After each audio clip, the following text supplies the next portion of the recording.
नमस्कार विद्यार्थी मित्रांनो, मी विकास सोनवणे आपल्या सर्वांचं आपल्या अधिकारी यूट्यूब चॅनलवर स्वागत करतो।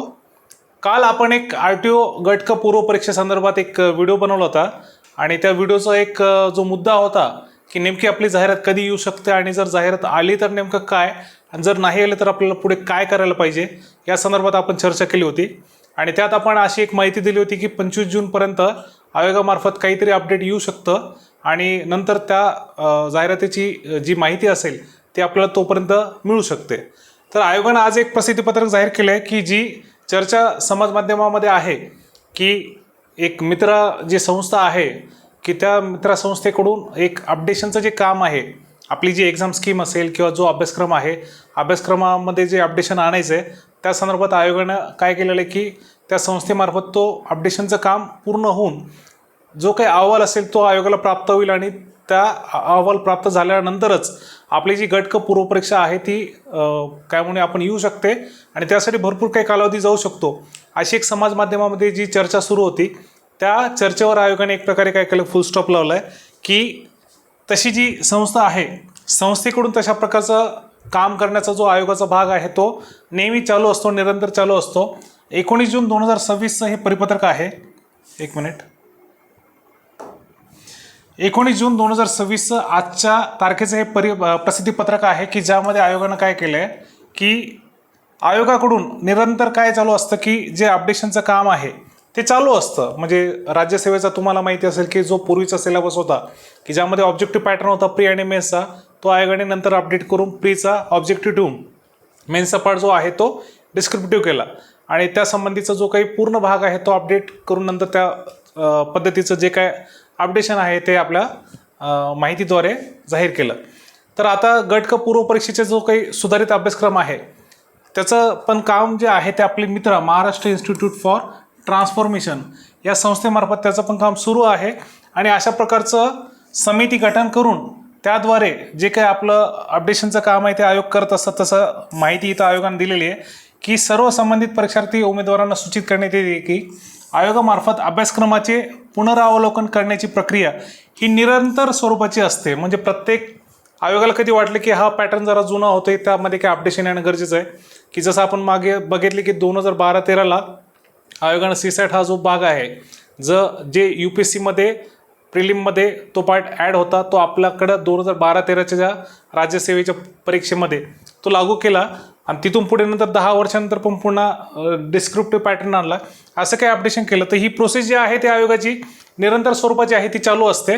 आणि आयोगानं काय केलं की गट क पूर्व परीक्षेचा पण जो भाग आहे त्यामध्ये प्रशासकीय आणि तांत्रिक अशा प्रकारचे जे संवर्ग आपले आहेत ते वेगळे करून त्या प्रकारचं ट्रान्सफॉर्मेशन आणण्याचा प्रयत्न केला आणि त्याच अनुषंगाने ही जी मित्र संस्था आहे ह्या संस्थेमार्फत अपडेशनचं काम पुढं पण चालूच राहणार आहे। परंतु 2026ची जी गट क संयुक्त पूर्व परीक्षा आहे तिची जाहिरात म्हणजे पूर्व परीक्षेची आणि मुख्य परीक्षेची ती ह्याच वर्षी येण्याकरिता आयोगानं काय केलं आहे त्या संबंधीचा जो काही माहितीचा भाग आहे तो पण इथे दिलेला आहे की जरी 2026ची पूर्व परीक्षेची जाहिरात प्रसिद्ध होण्याच्या अगोदर अशा प्रकारचं अपडेशनचं काम आयोगाच्या मित्रसंस्थेमार्फत चालू आहे, तरीही ती जाहिरात पुढे खूप जाईल आणि नंतर खूप काही त्याला वेळ लागेल आणि कालावधी खूप लागू शकतो अशा प्रकारचा जो एक संभ्रम विद्यार्थ्यांमध्ये होता तो संभ्रम दूर होण्याकरिता आयोगाने इथे हा मुद्दा इथे लक्षात घ्या। सद्यस्थितीत सन 2026ची महाराष्ट्र गट क सेवा संयुक्त पूर्व परीक्षा आणि मुख्य परीक्षा या विद्यमान अभ्यासक्रमानुसारच घेण्यात येणार आहेत। सदर परीक्षेची जाहिरात लवकरच प्रसिद्ध करण्यात येईल, तरी उमेदवारांनी कुठल्याही प्रकारच्या अफवांवर विश्वास ठेवू नका। याचा अर्थ काय होतो की अभ्यासक्रमामध्ये नंतर जी काही सुधारणा असेल ती सुधारणा नंतर येईल, परंतु सद्यस्थितीमध्ये 2026ची आपली जी जाहिरात आहे ही जाहिरात जी मागे ज्या प्रकारे परीक्षा होती आपली की पूर्व परीक्षेचा एक टप्पा होता आणि मुख्य परीक्षेचा टप्पा होता।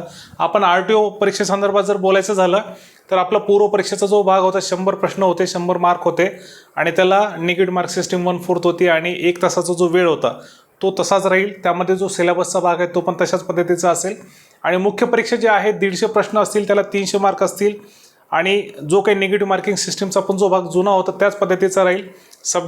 सब्जेक्टमध्ये काही व्हॅरी करणार नाही, जे सब्जेक्ट जुने होते तो सिलेबसचा पार्ट राहणार आहे मग फरक काय पडला तर फक्त इथे लक्षात घ्या, परीक्षा योजनेचा जो भाग आहे प्रशासकीय आणि तांत्रिक संवर्ग हे वेगळे करण्यात आलेत. याच्या पलीकडे दुसरा कुठलाही भाग सध्या आपल्या 2026च्या गट क सेवा संयुक्त पूर्व परीक्षेमध्ये कुठल्याही प्रकारचं अपडेशन नाही. लक्षात घ्या, याच्यामध्ये जे काही सिलेबसचा भाग आहे तो सिलेबसचा भाग हा विद्यमान म्हणजे आता सध्या जो अभ्यासक्रम आयोगाचा आहे गट क संयुक्त पूर्व परीक्षा आणि मुख्य परीक्षेकरता तो ॲज इट इज राहणार आहे. त्यामुळे सिलेबसमध्ये कुठल्याही प्रकारचं चेंजेस नाही आहेत. सर्व विद्यार्थ्यांनी आपल्या आधीच्या ज्या सिलेबसनुसार अभ्यासाला जी गती आत्तापर्यंत तुम्हाला आहे ती गती तशीच राहू द्या आणि तोच सिलेबस पुढे करण्याचा प्रयत्न असू द्या. आणि आपली जी जाहिरात आहे ती इथे आयोगाने ज्या प्रकारे सांगितलं आहे की आपल्या सदर परीक्षेची जाहिरात लवकरात लवकर प्रसिद्ध करण्यात येईल. उमेदवारांनी त्या तयारीस तशाच पद्धतीने राहावे, कुठल्याही प्रकारच्या अफवांना विश्वास ठेवू नका. आणि जर तशा प्रकारची कुठली तुम्हाला माहिती हवी असेल तर आयोगाला तुम्ही कॉन्टॅक्ट करू शकता. आणि आपण त्या प्रकारे मागे पण बोललो होतो की जे काही अपडेशन आपल्यापर्यंत पण येईल ते अपडेट आपण लवकरात लवकर देऊया. ठीक आहे, तर हे अपडेट आत्ता आपल्याकडे जे आले ते आपण इथे आज दिलेलं आहे. काही याच्यात प्रश्न असतील तर तुम्ही मेसेज करा, आपण त्या संदर्भातला एखादा व्हिडिओ पुढे नक्कीच घेऊ. ठीक आहे, धन्यवाद.